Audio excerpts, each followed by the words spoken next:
يسبح لله ما في السماوات وما في الأرض الملك القدوس العزيز الحكيم. هو الذي بعث في الأميين رسولا منهم يتلو عليهم آياته ويزكيهم ويعلمهم الكتاب والحكمة وإن كانوا من قبل لفي ضلال مبين. وآخرين منهم لما يلحقوا بهم وهو العزيز الحكيم. ذلك فضل الله يؤتيه من يشاء والله ذو الفضل العظيم.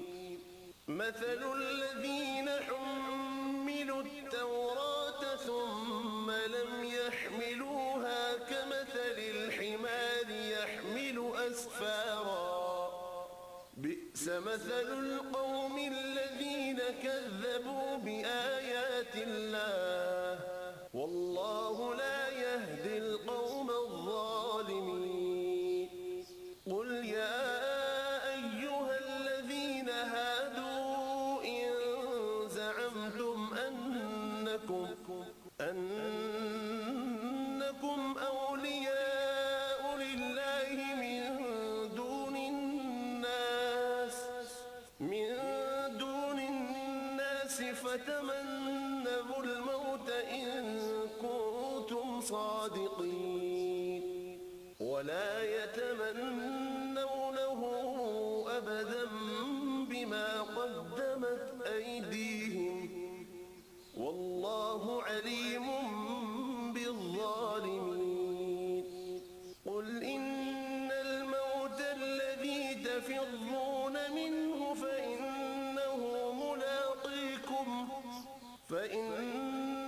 ملاقيكم ثم تردون إلى عالم الغيب والشهادة فينبئكم بما كنتم تعملون. يا أيها الذين آمنوا